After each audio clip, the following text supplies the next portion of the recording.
नमस्कार दोस्तों, कैसे हैं आप सब। स्वागत है आप सभी का आपके अपने YouTube चैनल पर। दोस्तों, जैसा कि आप और हम सब जानते हैं कि इच्छाधारी नाग नागिन के पास नागमणि ज़रूर होती है, क्योंकि नागमणि में बहुत ही दिव्य शक्तियाँ पाई जाती हैं। ऐसे में नागमणि अगर किसी को मिल जाए तो वो इंसान गरीब से अमीर बन जाता है, रातों रात करोड़पति बन सकता है, जो चाहे वो पा सकता है।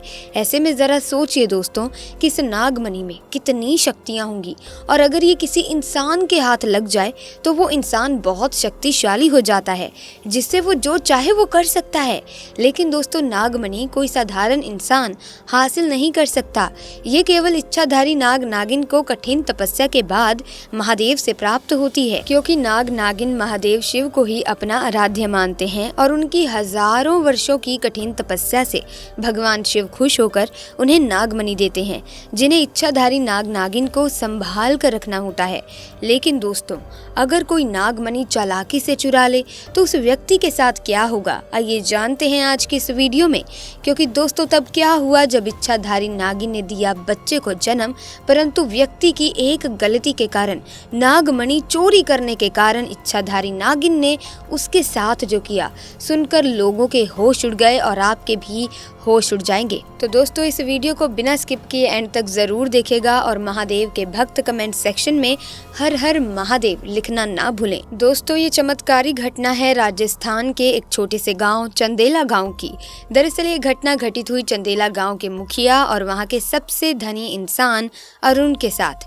अरुण करीब आज से 5 साल पहले एक साधारण एवं गरीब व्यक्ति का जीवन व्यतीत करते आ रहे थे। वो अक्सर जंगल में अपनी बकरियां चराने जाया करते थे। एक दिन बकरी चराते चराते वो जंगल के थोड़ा और अंदर निकल गए। उसी जंगल में एक इच्छाधारी नागिन अपने नाग के साथ एक विशाल पेड़ के पास रहा करती थी। वो नागिन गर्भवती थी। शाम का वक्त था और अरुण जब उस पेड़ के पास से गुजरा तो उसे वहां एक तेज चमकती चीज दिखाई दी, परंतु साथ ही वो दोनों नाग नागिन भी वहीं थे। उन्हें देख वो थोड़ा सा डर गया और तुरंत ही वहां से जल्दी से घर की ओर भागा। अरुण इतना घबराया हुआ था कि उस समय तो उसने पीछे मुड़कर तक नहीं देखा, परंतु उस रात उसके ध्यान में वो चीज जो चमक रही थी वो बार बार आ रही थी। वो इतना तो समझ गया था कि वो हो ना हो बहुत ही मूल्यवान चीज थी, और अगर वो मुझे मिल गई तो मैं भी धनवान हो जाऊंगा। परंतु सबसे बड़ी मुसीबत थी वो दोनों नाग नागिन। अगले दिन वो वापस जंगल उसी पेड़ वाले स्थान पर गया और कुछ दूर खड़े रहकर छिपकर उस पेड़ के पास रह रहे नाग नागिन को देखने लगा। कुछ देर देखने के बाद उसने ध्यान दिया कि नागिन तो गर्भवती है।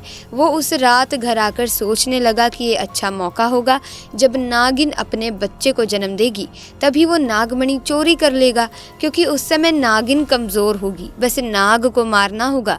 दोस्तों, कहते हैं कि अगर किसी नाग के मुंह की तरफ गोबर मार दिया जाए तो वो अपना होश खो बैठता है। अब अरुण को ये बात पता थी और वो हर रोज गोबर लेकर उस विशाल पेड़ के पास छुपकर सही मौके का इंतजार करने लगा। एक दिन वो मौका भी आया जब नागिन अपने बच्चे को जन्म देने वाली थी। तभी चुपके से अरुण ने नाग के मुंह की तरफ तेजी से गोबर मारा और फिर एक बड़ा पत्थर उठाकर नाग के सर पर दे मारा और नाग को मार डाला। फिर उसने नागिन और उसके बच्चे को भी मार डाला और उस मणि को उठाकर जल्दी से घर की तरफ निकल पड़ा। परंतु उधर नागिन किसी तरह बच गई थी और बस बेहोश पड़ी थी। जब नागिन को होश आया और उसने अपने बच्चे और पति को मरा देखा तो उसके दुख दर्द का ठिकाना नहीं रहा। वो उस समय गुस्से से पागल होए जा रही थी और उसने अरुण से बदला लेने की ठानी, परंतु मणि चली जाने के कारण वो अपनी शक्तियों का प्रयोग नहीं कर सकती थी। परंतु अभी भी वो अपना रूप तो बदल ही सकती थी। इधर अरुण को जैसे ही मणि मिली उसका तो पूरा जीवन ही परिवर्तित हो गया। उसकी फसल इस बार काफी अच्छी हुई और काफी महंगे भाव में भी बिकी। उसकी तो जैसे मानो लॉटरी लग गई हो, क्योंकि जो भी वो धंधा कर रहा था उसे हर जगह से लाभ मिल रहा था। और अरुण को पता था कि ये सब उस चमत्कारी नागमणि का ही कमाल है। गांव में हर जगह उसका नाम था। अरुण के इस रुतबे को देख एक अच्छा रिश्ता अरुण के लिए उसके पास ही के गांव से आया और मीनू नाम की एक सुंदर स्त्री से उसका विवाह संपन्न हुआ। मीनू अपने पति अरुण को बहुत प्यार करती थी, बहुत इज्जत भी देती थी। दोनों एक दूसरे का कदम कदम पर साथ निभाते। उनकी जोड़ी गांव में मिसाल बन चुकी थी। उधर नागिन भी एक पुरुष का रूप धारण कर आदित्य नाम से अरुण के यहाँ उसका मुंशी बन गया और अरुण अरुण का विश्वास जीतने लगा। अरुण भी आदित्य के व्यवहार और वफादारी को देख उसे अपना भाई समान ही मानने लगा। एक दिन मीनू अपने पति अरुण के पास आती है और बताती है कि तुम पिता बनने वाले हो, मैं गर्भवती हूँ। ये सुन अरुण की खुशी का ठिकाना नहीं रहा। उस दिन वो खुद अपने मुंशी आदित्य के पास गया और बोला कि देखो आदित्य, मेरा कोई भाई नहीं है, परंतु जब से तुम्हारा साथ मिला है तुम मेरे सगे भाई से भी कहीं अधिक बन चुके हो। आज मैं बहुत खुश हूँ, इसीलिए आज मैं अपनी पत्नी और तुम्हें एक खास जगह ले जाना चाहता हूँ, क्योंकि मेरा इस दुनिया में तुम लोगों के सिवा कोई नहीं है। और वो अपनी पत्नी और आदित्य को कार में बिठाकर गांव के एक कोने में ले जाकर कार एक छोटी सी कुटिया के सामने रोकता है और बताता है कि जब वो छोटा था तब इसी कुटिया में उसकी माँ की जान उसे जन्म देते ही चली गई थी। उसके पिता तो पहले ही गुजर चुके थे। तब एक बूढ़े बाबा ने उसकी माँ को वहीं दफना दिया था और अरुण को उसी बूढ़े बाबा ने पाला था। अरुण आगे बताता है कि जब भी उसके साथ कोई बुरी घटना होती है या वो बहुत ज्यादा दुखी होता है तो बस वो इसी कुटिया के पास चला आता है। यहाँ उसे एक अनोखा सुकून मिलता है। अरुण आगे बताता है कि आज तुम दोनों को मैं इसीलिए यहाँ लाया हूँ क्योंकि तुम दोनों अब मेरी ज़िंदगी का एक अहम हिस्सा बन चुके हो। दोस्तों, ये सुन सभी की आंखों में पानी भर आता है।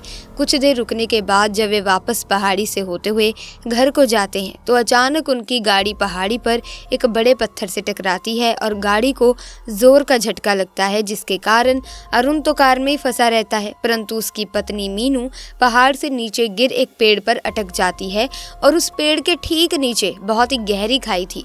दोस्तों, वो रात कार्तिक पूर्णिमा की ही थी। आदित्य अपनी शक्तियां पाकर पुनः नागिन रूप धारण कर लेता है। अरुण आदित्य को देखकर चौंक जाता है क्योंकि आदित्य अब नागिन में पुनः बदल चुका था। वो नागिन अरुण को बताती है कि कैसे ठीक इसी तरह वो भी स्थिति में फंसी थी जब अरुण ने उसका पूरा घर संसार लूट लिया था, उसके पति और बच्चे को मारकर, और आज मेरे पास बदला लेने का एक अच्छा मौका है। अरुण घायल गाड़ी में फंसा हुआ था, रो रो कर नागिन को बोलता है कि भले मेरी जान ले ले परंतु मेरी पत्नी गर्भवती है, उसे छोड़ दो। परंतु तभी उस नागिन को अपनी वही स्थिति याद आती है कि क्या होता है जब कोई अपना छिन जाता है। ये जिंदगी का सबसे बड़ा दुख होता है। नागिन ने अरुण का उसकी पत्नी के प्रति सच्चा प्यार देख उसे माफ कर दिया और उसकी पत्नी को पेड़ से निकाल बचा लिया तथा दोनों को हॉस्पिटल छोड़ खुद वापस जंगल में उसी विशाल पेड़ के पास चली गई।